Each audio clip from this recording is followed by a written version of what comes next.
જુવાનીને કાળા ઓલામાં કાંડરવી બહુ આ જગતમાં અઘરી છે. હવે આ કઠણ કળયુગ છે, એની અંદર એકલાપણું અઘરું છે. હવે એટલું ઈઝી નથી કે તમે એકલા રહી શકો. અને ભણેલ ગણેલ સ્ત્રીની પહેલી જવાબદારી છે કે જો આવા કુરિવાજ તમારી આજુબાજુ બને તો તમે સહભાગી થાઓ. પણ આપણે શું કરીએ, એ એના ઘરનો પ્રશ્ન છે, આપણે નહીં જવા. ખરાબ વાત થાય તો કે સમાજનો પ્રશ્ન છે. એવું કેમ કરો છો? થોડાક ધીમા ખમી જાઓ. હજી કહું છું કે સોશિયલ મીડિયામાં જતા સંતાનોને તમે પ્રેમથી બચાવી શકશો. અટેન્શન આ જગતમાં સૌથી મોંઘું હોય ને તો અટેન્શન. અત્યારના બાળકોને માતા પિતાનું અટેન્શન નથી મળતું એટલે એ બહાર ગોતવા જાય છે. તમે ઈચ્છતા હો કે ગામડાઓમાં દીકરીઓ આવે, સરસ રીતે રહે, તો એને એટલી એવી સ્પેસ આપો કે જે જીવન એ શહેરમાં જીવી શકે છે એવું જ જીવન એને ગામડામાં જીવવા મળે. તો એને ક્યારેય એવું ન થાય કે ના મારા શહેરના છોકરાને જ લગ્ન કરવા. તમે જો ગામડામાં રહેતી છોકરીને ગામડામાં નથી પરણવું નહીં. અને બીજી જે સૌથી વધુ વાત કરી એમાં એક મુદ્દો તમારે એ પણ લેવા જોઈએ કે આટલા બધા સમૂહમાં ભેગા થતા હોય, આટલા બધા રિવાજો રખાતા હોય, આટલું બધું ભોજન હોય, લગ્નમાં કેટલું બધું આપણે જમણવાર રાખીએ, કેટલો બધો. અને આપણે ખાવાના શું હોય? દાળ ભાત. દરેક વસ્તુ ચાખીએ બગાડીએ, ચાખીએ બગાડીએ. સાહેબ તમે તો ધરતીપુત્ર છો, અન્નનું મહત્વ તમે નહીં સમજો તો અમારા જેવા તો ક્યાં જશે? અન્નનો બગાડ થતો પહેલો વહેલો અટકાવો. હમણાં જ એક છોકરાએ મને ઇન્સ્ટાગ્રામમાં મેસેજ કર્યો કે મેમ મારા મમ્મીએ મને શીખવાડ્યું છે કે અન્નનો બગાડ નહીં કરવાનો.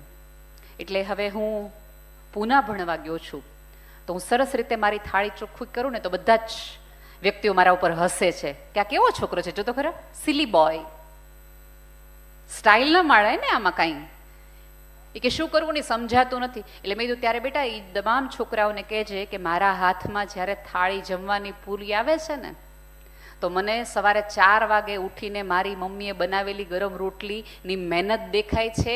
8 કલાક રહેતો મારો બાપ બહાર, મારા બાપનો પરસેવો દેખાય છે. અને 140 કરોડના દેશમાં 43 ડિગ્રીએ ખુલ્લા શરીરે કામ કરતો એક ખેડૂત દેખાય છે.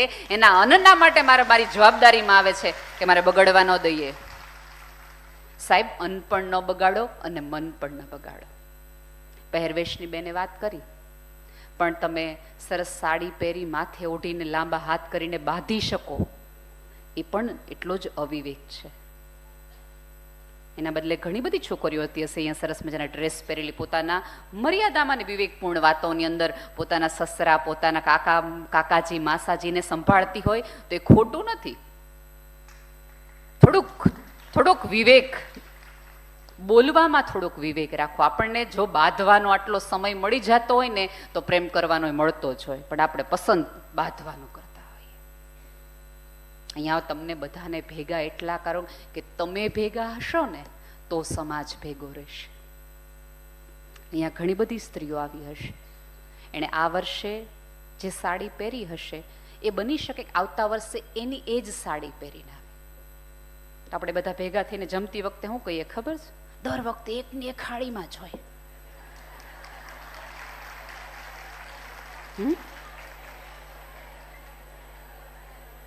તમને દુઃખ થવું જોઈએ કે તમે જે જ્ઞાતિમાં છો એ જ્ઞાતિની એક સ્ત્રીને 365 દિવસમાં બીજી સાડી પહેરવાનો અવકાશ આપણે આપી શકતા નથી. તો પહેલું વહેલું આજે તમારા ઘરે જઈ અને તમારા પતિને કહેવું જોઈએ કે ફલાણા ભાઈના ઘરે કોઈ તકલીફ તો નથી ને આર્થિક, સેજ મદદ કરજો ને, સેજ વિચારજો ને, પૂછજો ને. આમાં અત્યારે આપણે બધા મજામાં છીએ પણ કોઈ પણને પૂછો ને તો બધા જ પોતાનું એક દુઃખ સાચવીને બેઠા છે, પોતાનો મૂંઝારો સાચવીને બેઠા છે. કોણ કઈ રીતે આર્થિક મુશ્કેલીમાં આવી ગયું છે એ નથી.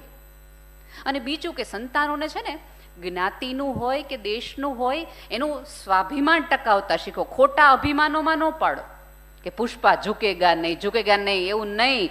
ઝૂકીને ચાલવું પડે એવી સ્થિતિમાં છો. હમણાં જ ગઈકાલે જ એક લેક્ચરમાં કીધું તો મેં કીધું આ બધા ફિલ્મોમાં છે ને સામે સામે હોય ને અમારે હામ હામે હોય. હા, એમાં ફિલ્મમાં એવું છે કે ભાઈ પત્ની માટે એક આખો સીએમ બદલાવી નાખે. હવે પત્ની માટે અહીં ભાઈઓ જગ્યા ન બદલાવતા હોય, સીએમ તો ક્યાંની વાત છે. આ બધું બેટા ફિલ્મોમાં સરસ મજાનું હોય, રૂડું રૂપાળું હોય, બધું બે ઘડીનું છે. સંતાનોને અને દીકરીઓ હવે તો બેટા તમે ભણેલ ગણેલ છો, અમારા કરતાં વધુ જગત જોવો છો. એક સેકન્ડમાં તમે પારખી શકો એમ છો કે જે તમને આઈ લવ યુ કહે છે, બીજે 3 જગ્યાની લોટમાં આઈ લવ યુ કહે છે. એ કોપી પેસ્ટ છે, ભાવમાંથી નથી આવતું હંમેશા બેટા. અને ઘણી વખત કેવું થાય કે આપણે સરસ નાના ગામડામાં હોઈએ, આપણને મા બાપ ઉચ્ચ કારકિર્દી માટે અમદાવાદ, મુંબઈ સારી જગ્યાએ ભણવા મોકલે. એટલે ત્યારે શહેરની 4 છોકરીઓ એમ કે તું ગામડામાં જ આવીશ ને એટલે તને સિગરેટનું તું ન પી શકે, તને ન ફાવે તો પાર્ટીઝમાં ન આવે. એટલે તમને પિયર પ્રેશર આવે કે શહેરની છોકરીઓ જ આવું બધું કરી શકે, એ જ બધા કરી શકે. તમે ગામડાના લોકો રહ્યા ને એટલે તમે નો સિગરેટ ને આ બધું કરો, આ તો બધું સ્ટાઇલ છે. શહેરના લોકો તો આવું બધું કરતા હોય, અમે તો પહેલેથી આ બધું જોયેલું. એટલે આપણને એમ તો હારું હારું આ લોકો ચંદ્ર ઉપર જમીન લઈ લે ને આપણે જ રહી ગયા છીએ, હાલો લાવો. એટલે આપણા દીકરા દીકરીઓ ક્યારેક દેખા દેખીમાં વ્યસન તરફ અને ખોટા રસ્તે જાય. અરે તાર બોયફ્રેન્ડ નથી, એઝ ઇફ કોઈ શરમની ઘટના હોય એમ દીકરીઓમાં એ પ્રેશર લાવે. ત્યારે આપણી દીકરીઓને વિવેક પૂરતા લેવાય કે બોયફ્રેન્ડ નથી પણ હું છું ગોલ્ડ મેડાલિસ્ટ. કારણ મારા માર્કમાં ફરક એવું નથી, તારી મારી દ્રષ્ટિમાં ફરક છે. એટલી આવડત અને એટલો અવાજ તમારી દીકરીઓનો ઊંચો રાખતા શીખવાડો કે કઈ વસ્તુનો ગર્વ લેવાનો હોય અને શીખવો. તમારું તમે કયા વ્યસન કરો છો એના આધારે તમારી આધુનિકતા નથી. કેટલા વ્યક્તિઓને વ્યસન છોડાવી અને જીવનનું વ્યસન લગાડી છો એમાં તમારી આધુનિકતા છે. તમે કેટલા વ્યક્તિઓને જીવન બચાવી શકો છો પોતાની આવડતથી, પોતાના સૂઝથી, પોતાના સંસ્કારથી, એ મહત્વનું છે. અને બેને ગરબાની વાત કરી, આટલી બધી બહેનો છો, ભેગા થઈને મંડળ કરો ને તોય 9 દી તમારે ક્યાંય જવું ન પડે. પણ આપણે શું કામ ન આવીએ ખબર છે? જ્ઞાતિઓના ઓલાની અંદર હું તમને કહું, ધારો કે કોઈક જુવાન દીકરી સરસ મજાની હોય, એને એના મનમાં હોય કે દીપિકાએ પહેર્યા હતા ને રામલીલામાં એવા મારે ચણિયા ચોળી પહેરવા છે. ઈચ્છાઓ કોને ન હોય? દરેકને હોય. અને તમે કેમ તમારી જુવાની ભૂલી ગયા? તમને 16 વર્ષે આવી ઈચ્છાઓ નહોતી થતી? તમને નહોતું થતું કે સાયરા બનો એ કરાવી લટ કરાવીશ?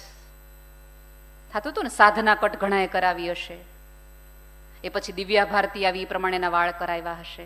દરેક યુગને એક પોતાની હિરોઈન ને પોતાની સ્ટાઇલ હોય. એટલે આપણે જીવી લીધું એટલે આપણે બધા સત્યત્વવાદી થઈ ગયા અને હવેની પેઢી બગડેલી, એવું ન હોય. એને પોતાની ઈચ્છાઓ હોય. હવે ધારો કે તમારું સરસ મજાનું મંડળ હોય, એમાં દાંડિયા રાસ હોય ને દીકરી એ પ્રમાણેના ચણિયા ચોળી પહેરે, આ જોતો ખરી. આ અત્યારની છોકરીઓને આમ એવું ઈ છોકરી આ મગજમાં સાંભળે કે જે જ્ઞાતિમાં હું છું એ જ્ઞાતિની સ્ત્રીઓ આવું વિચારે છે. એટલે પછી છોકરી શું નક્કી કરે ખબર? આ જ્ઞાતિમાં લગ્ન નથી કરવા. એ જ્ઞાતિનો અણગમો કોણે પેદા કર્યો? એ છોકરીના કુમળા મનમાં. મેને તમે. એની બદલે સરસ તમે જ જઈને એમ કહો ને 4 જણા કે અસલ બેટા દીપિકા જેવી લાગે, તો છોકરી અને મમ્મી કે આને જો ને આના ઘર દીકરો છે, આ હાહુ તરીકે હારી થાય એમ છે. પણ એને એના ભવિષ્યની કોઈ સારી સાસુ દેખાવી જોઈએ આ જ્ઞાતિમાંથી. અને પછી સરસ રીતે ગરબા લેતી હોય. અને આમાંની કદાચ કોક જુવાન સ્ત્રી કે જે 45-50 વર્ષની હોય અને એ ગરબા લેતી, કેવી ઉલડી ઉલડીને ગરબા લે છે, આ એની ઉંમર છે ગરબા લેવાની? કેમ ભાઈ? તમે જે ટીવી સિરિયલોમાં આનંદ કરો છો, ફિલ્મોમાં આનંદ કરો છો, એ બધી એ જ ઉંમરની સ્ત્રીઓ છે, તેમાં તમને વાહ વાહ કરે છે. અને આમાંની કદાચ કોઈક વૃદ્ધ દાદી હોય, એની સાસુના પ્રેશરમાં રહી હોય એટલે અત્યાર સુધી ગરબા ન રમી શકી હોય, અને અત્યારે એને ચાન્સ મળે તો આપણે દીકરાને વહુ તરીકે અમારા બાન હજી છૂટતું નથી, જોને કેવા ઉલાળા લેશ. રાધર 3 પેઢી સાથે નીકળો. બાને એમ કે બા થોડાક સરસ તૈયાર થાવ, લાવો હું તમને પીન ભરાવી દઉં. તો બાને એમ થાય કે જે ઘરમાં મેં મારી જાત ઘસી નાખી ને એ હવે મને ઉજળીને રૂડી કરી દેખાડી. કરો, એ કરવા જેવું છે. અને સાચું કહું બહેનો, અહીંયા બેઠેલી મારી ઉંમરની જે 45 થી 50 વર્ષની સ્ત્રીઓ છે, એમને નમ્ર વિનંતી છે કે તમારા ઘરમાં રહેલી વૃદ્ધ દાદી છે ને, એ બિચારી જીવી જ નથી આ જગત. એણે બહુ રિવાજોમાં પોતાની જાત બાંધીને ક્યાંક સાવ સંકોચની જિંદગી જીવી છે. એને છેલ્લે ક્યારે એના પતિને એમ નજીકથી જોયા હતા ને એ એને યાદ નથી. એવી યુગમાં આ બધી સ્ત્રીઓ છે, એને થોડીક બહાર લાવો.